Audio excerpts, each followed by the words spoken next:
नमस्कार, न्यूज 24 देख रहे हैं आप। मैं हूं आपके साथ पूजा और सबसे पहले बात करेंगे सुशांत सिंह राजपूत सुसाइड केस की। सुशांत केस में एक नया खुलासा हुआ है। सुशांत और उसकी सहयोगी दिशा का एक चैट सामने आया है जिसमें दोनों लॉकडाउन के दौरान विज्ञापन का काम मिलने की बात कह रहे हैं।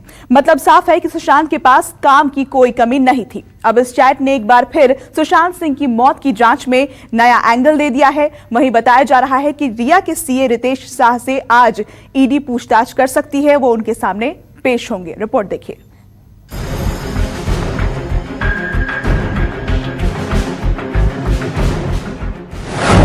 सुशांत और दिशा की चैट से नया खुलासा।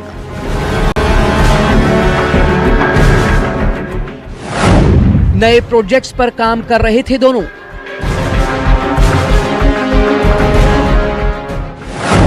मौत से पहले कांटेक्ट में थे सुशांत और दिशा।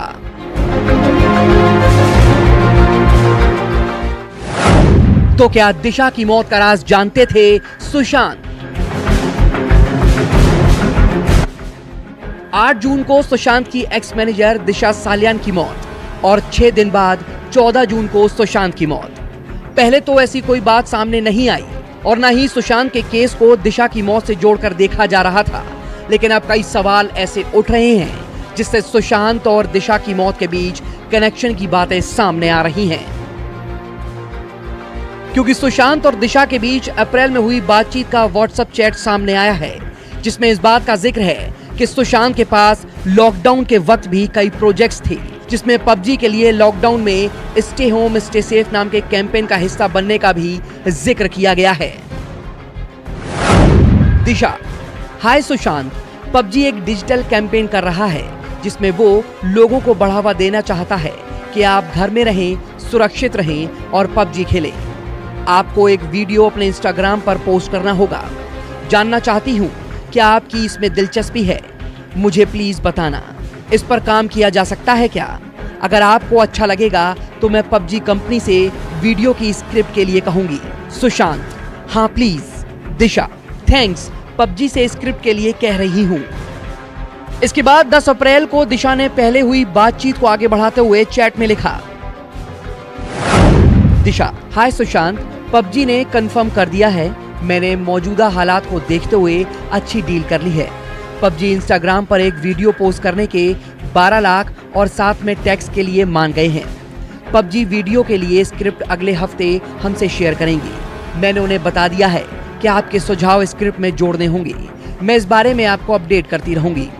सुशांत: बिल्कुल, स्क्रिप्ट आने देते हैं, फिर हम लोग तय करते हैं। दिशा: हाँ बिल्कुल।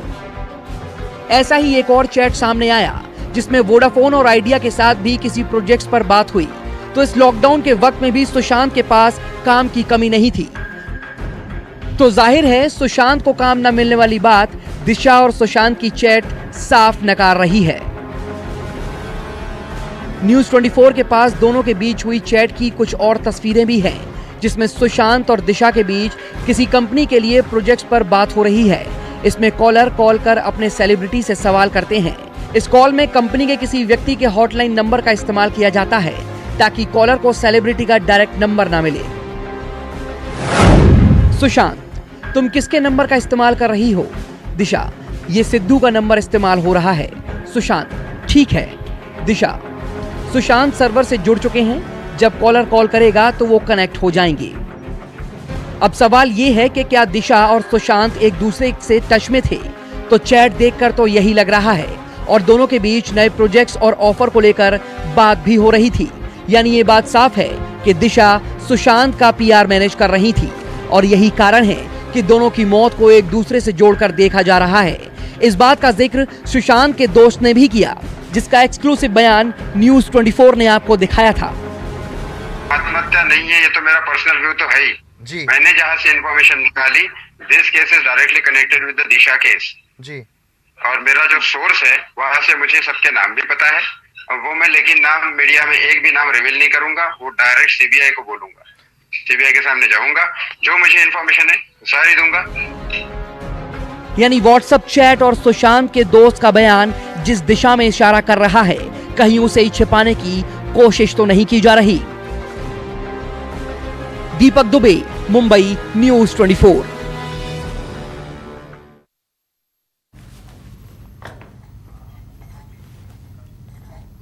घाटी में खत्म हो रहे आतंकियों ने अपना अस्तित्व बचाने के लिए सुरक्षा बलों पर हमले तेज कर दिए हैं।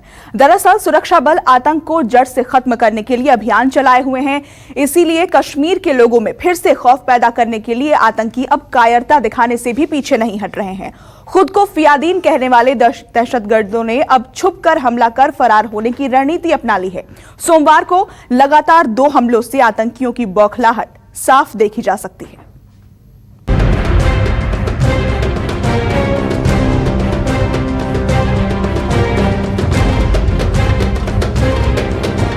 कश्मीर घाटी में दहशतगर्दों की करतूत।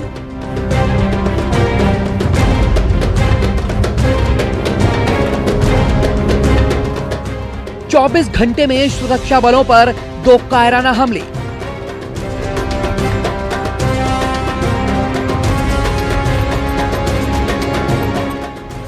चार जवान शहीद, 3 आतंकी भी हुए ढेर।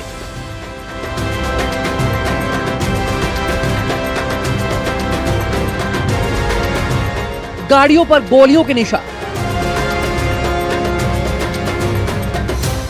सड़कों पर कारतूस के खोखे, फायरिंग के बाद खून के निशान। ये तस्वीरें हैं कश्मीर घाटी के बारामूला की, जहां सोमवार को सुरक्षा बलों पर एक कायराना हमला किया गया। यह हमला श्रीनगर बारामूला हाईवे पर स्थित क्रेरी इलाके में मौजूद सीआरपीएफ की नाका पार्टी पर हुआ। आतंकियों ने नाका पार्टी पर अंधाधुंध फायरिंग शुरू कर दी।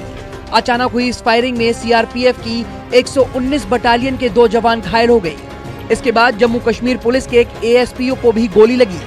सभी घायलों को बारामूला के अस्पताल में ले जाया गया, जहां 2 सीआरपीएफ के जवान और एक पुलिस का जवान शहीद हुआ है। हमारा जो जवान और पुलिस का एक जवान दोनों गाड़ियों के पास थे, वहां पे उनको गोली लगी। क्योंकि वो बहुत नीचे थे और मिलिटेंट्स फायर ऊपर से कर रहे थे, तो जो गोली लगी है उनको सभी को वो अपर पार्ट्स में ही लगी है। इसकी वजह से कैजुअल्टी हुई। और तीसरा जवान जो था वो उससे और थोड़ा सा आगे, जो पीछे वाली टोली के साथ आगे बढ़ा था, उसको भी गोली लगी है। और फिर उनको यहाँ से तुरंत हॉस्पिटल के लिए निकाला गया, लेकिन अनफॉर्चुनेटली वो तीनों जवान शहीद हुए हैं, जिसमें 2 सीआरपीएफ के और एक पुलिस का है। इसके बाद इलाके को सुरक्षा बलों ने घेर लिया और सर्च ऑपरेशन चलाया। कुछ ही घंटों के अंदर जंगलों में सुरक्षा बलों ने आतंकियों को घेर लिया। सुरक्षा बलों और आतंकियों के बीच मुठभेड़ शुरू हुई। एनकाउंटर में 3 आतंकियों को मार गिराया गया। मारे गए आतंकियों में लश्कर का टॉप कमांडर सज्जाद हैदर भी शामिल है। बताया जा रहा है कि सज्जाद हैदर एक खूंखार आतंकी था, जिसने कई हमलों को अंजाम दिया था। उस पर हाल ही में मारे गए बीजेपी नेता वसीम बारी की हत्या का भी आरोप है। सज्जाद के साथ मारे गए दूसरे आतंकी का नाम अनायतुल्लाह है, जबकि तीसरा आतंकी पाकिस्तानी है, जिसका नाम उस्मान भाई बताया जा रहा है। हालांकि इस मुठभेड़ में सेना का एक जवान भी शहीद हुआ, जिसके बाद शहीदों की संख्या 4 तक पहुंच गई। मारे गए आतंकियों के पास से बड़ी संख्या में असलहे बरामद हुए हैं। सज्जाद हैदर को ढेर करने के बाद इस मुठभेड़ को बड़ी सफलता मानी जा रही है। पट्टन में हमारी एक पेट्रोल कम नाका पार्टी के ऊपर अटैक हुआ, जिसके चलते सुबह ही सुबह हमारे एक जांबाज एसपीओ मुजफ्फर जो है वो शहीद हो गए, और उसके साथ जो सीआरपी के 2 जवान वो भी जख्मी हुए थे, जो बाद में शहीद हो गए। इस हमले की जिम्मेदारी हाल ही में बनाए गए नए आतंकी संगठन पीपुल्स एंटी फासिस्ट फ्रंट ने ली थी। लेकिन इस हमले में जिस तरह से लश्कर के आतंकी शामिल थे, उससे इस बात का अंदेशा लगाया जा रहा है कि ये लश्कर का ही मुखौटा संगठन हो सकता है। सुबह फायर फाइट हुई, बंद हुई, एक आतंकी मारा गया। दोबारा फायर फाइट सर्च के दौरान शुरू होगी, फिर एक आतंकी मारा गया। और अभी आधा घंटा पहले फायर फाइट दोबारा शुरू हो गई, जिसमें सुनने में आ रहा है कि एक आतंकी लगभग इतला कंफर्म हो रही है कि मारा गया है। उसकी डिटेल अभी थोड़ी देर तक पहुंच जाएगी। एक तरफ जहां दहशतगर्द घाटी में आतंक फैलाने की कोशिश कर रहे हैं, तो वहीं कश्मीरी अपने हौसले से आतंक की साजिशों का करारा जवाब दे रहे हैं। बारामूला आतंकी हमले में शहीद हुए जम्मू कश्मीर पुलिस के एसपीओ मुजफ्फर अली डार की अंतिम यात्रा में हजारों की संख्या में कश्मीरी लोगों ने शामिल होकर अपने लाल को आखिरी सलामी दी। कश्मीर के पट्टन इलाके में लोगों की मौजूदगी में शहीद मुजफ्फर अली डार का अंतिम संस्कार किया गया। मुजफ्फर अली अपने परिवार के गुजर बसर का एकमात्र सहारा थे। हमारी कंसर्न अथॉरिटी से खासकर इन्हीं के जो हेड होते हैं वो आईजीपी साहब कश्मीर से गुजारिश है, क्योंकि मुजफ्फर अली के पीछे 6 बहनें हैं और इनके माँ बाप। एक माँ बाप और बहनों का सहारा एक भाई होता है, वो सब लोग जानते हैं। इनका सहारा यही था कि उनके पीछे कोई ज़मीनी या ज़राअती शोबा नहीं है, वो इसी पे निर्भर करते थे, क्योंकि उनका जो घरेलू शोबा था वो सिर्फ मजदूरी पे था। वहीं शाम होते होते कश्मीर के ही कुलगाम में एक और आतंकी हमला हुआ। आतंकियों ने कुलगाम के नेहमा इलाके में मौजूद सीआरपीएफ कैंप पर फायरिंग की। इस हमले में कैंप के गेट पर मौजूद एक सुरक्षाकर्मी घायल हो गया। बताया जा रहा है कि हमले के बाद आतंकी फरार हो गए, जिनकी तलाश जारी है। आपको बता दें कि पिछले 6 दिनों में सुरक्षा बलों को निशाना बनाने की ये चौथी वारदात थी। 12 अगस्त को सोपोर में सुरक्षा बलों पर हमला किया गया था, जिसमें एक जवान घायल हुआ था। 14 अगस्त को नौगाम में आतंकियों की फायरिंग में 2 पुलिसकर्मी शहीद हो गए थे। 17 अगस्त को बारामूला में नाका पार्टी पर हमला, 4 जवान शहीद और 3 आतंकी ढेर। 17 अगस्त को ही कुलगाम में सीआरपीएफ कैंप पर फायरिंग, 1 जवान घायल। इसके अलावा 1 जुलाई को सोपोर में सीआरपीएफ की टीम पर आतंकियों ने हमला किया था, जिसमें 1 जवान शहीद हो गया था। दरअसल पिछले कुछ दिनों से आतंकियों ने अपनी रणनीति में बदलाव किया है। पुलिस, सेना और सीआरपीएफ के काफिले और नाके पर अचानक हमला करना और फरार होने की इस नई रणनीति पर काम कर रहे हैं। हालांकि सुरक्षा बलों के जवान आतंकी नई साजिशों का मुंह तोड़ जवाब भी दे रहे हैं। आसिफ सुहाब, श्रीनगर, न्यूज़ 24। नमस्कार, मैं हूं मानक गुप्ता।